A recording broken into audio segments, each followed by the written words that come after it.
Passion Project are interested in demolition in particular because it is a specialist sector. It's something that not necessarily is promoted to young people as early as possible for them to find an interest and a passion.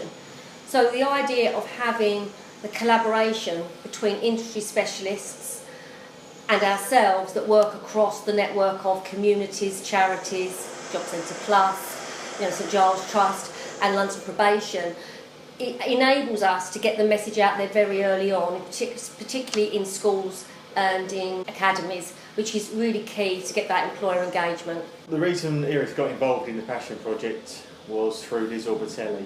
We've got a long-standing relationship with Liz and some other projects that we've worked on to try and get young people into demolition work areas. And Liz came to us with a suggestion of working together again through the Passion Project. And through our experiences before, we developed a training regime and a mechanism that we felt would suit us as the demolition industry, that would work better than what we've seen previously with construction related industries such as plumbing, electrical works and painting and decorating. So that was the main reason we wanted to get involved, and the opportunity to actually design the training programme, knowing full well what the demolition industry needed to enable the guys to come onto site from day one and start working. Basically I was signing on at the Job Centre for around 6 months, and they just gave me a leaflet and told me to be at a certain place, and I went there and I met the Passion Project with Liz and a few representatives from demolition. Yeah, and they explained it to us, explained what they was trying to do. I've always been more of a hands-on person. Like, I like practical work rather than sitting down and writing or just repeating the same things over. I like to learn new things, and when they was explaining it, they were saying that it's not like a stagnant job where you just do one thing. There's always chances to reach out and learn something new. People are always pushing you. So it just felt like a good team environment that I wanted to be in. They did a 3-month probation period. Whoever they are placed with, in the case of the first 10, it was with Erith. Erith had made a commitment to putting those 10 through the NDTG 2-year apprenticeship, where after that they can go on to become machine drivers, labourers, if that's how far they want to go, burners, site supervisors, and hopefully onto management. I think there's a good opportunity for at least 2 to 3 of this initial 10 that they will go a long way, and within 5 years they'll be site supervisors. Erith were very open to looking at how they could address their future skills needs. They have tried for some time to find apprentices and young people that they can invest in. We've had a discussion and they've been very open to say, look, we are definitely available, we will sit around the table, we will bring in the NFDC, we will bring in the IDE, and we will get this working right, and we will support it as a pilot. That is very rare. In addition to that, they've actually done what they said they would do. They've joined the Passion Project, they are one of our founder members. They've done that for the reason that they want to have a collaborative approach between all the sectors to prove that there is a future career for young people in the demolition industry. The process we wanted to achieve initially was to get them working within a sort of a 12-week time frame. So initially we set up a seminar day. We had 2 sessions of 15, where we got people in who were potentially interested in becoming demolition operatives, and with myself, Duncan Riddell, who's IDE President, and another IDE Council member, Mick Uliat, we set up a presentation that lasted about an hour and a half. So it started with Liz giving an introduction to what the Passion Project was, then Duncan and myself giving a talk on the demolition industry, what opportunities are available in demolition, and why we really need young people in the industry. From there, the guys or the people that were interested had an interview with Liz and her team from the Passion Project to make sure they were suitable and would be committed to following the training through.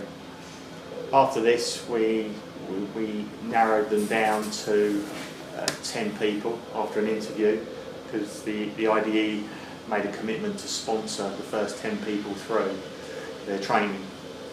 That took a process of about 4 or 5 weeks. Once we got our initial 10 candidates, 3 weeks after that we had our 2-day training session, which consisted of the CCDO Level 1 operative course and then the full 1-day asbestos operative course. Once the training certificates had been issued, we then made a commitment to place those 10 operatives on a 3-month probation period within 4 weeks. So the whole process from them first being introduced to demolition, actually physically coming on site and starting work, was about 10 weeks. After I signed up, we met with a guy called Duncan here, and he further explained about the project. And then we had to do 2 tests. We had to do a health and safety, and we had to do an asbestos awareness test. And then once we passed that, they told us they'll get back to us in a few weeks, and then roughly 3 weeks after, they contacted me by email and just told me that they would like to offer me the position. I've done a bit of labouring, I've done my traffic marshal training, and that's what I'm doing right now. I've done, what else did I do? I've done a bit of burning. Yeah, I'm still learning. I've only been here a couple of weeks, but yeah, that's it that I've done so far. We believe in our workforce and we're loyal to our workforce. We all, as demolition contractors, spend a lot of money and time training our people, and that loyalty we give to them, we see back time and time over again. So that satisfaction of seeing someone have a career path with you for 1 year, 2 years, 5 years, 10 years, it's great. And I think that's why we are an industry that leads in training and commitment to our employees. I like the fact that it's a team thing, that everyone has their part to play. It doesn't matter if you're sweeping up or if you're driving big plant machines, everyone's got their bit that they need to do. The first 10 people that we've put through, out of the 10 we still have 8 physically working after 10 weeks, and that is a great achievement for a project in its infancy. And to have that commitment from the guys that we've got this far in, and to see them wanting to come to work every morning, that's great satisfaction for me personally, the Passion Project, and everyone involved. From a personal point of view, we need young people in the industry. This, I feel, is the right way to go about it. We give the guys the training they need to enable them from day one to get the experience they need to gain and the enthusiasm they need to gain from day one. We're not just putting them in a cabin from day one, they're actually physically out on site. And you will reap the rewards for that, because as another demolition contractor, you get a committed young person who's seen what can be achieved in the industry and wants to learn and wants to be part of the industry, which is great for everybody. Our aim is to work with, as I said, our founder partner and an FDC, to use this as a pilot so that everybody can participate in identifying the right people for their companies. We embrace anybody that's interested to work with young people.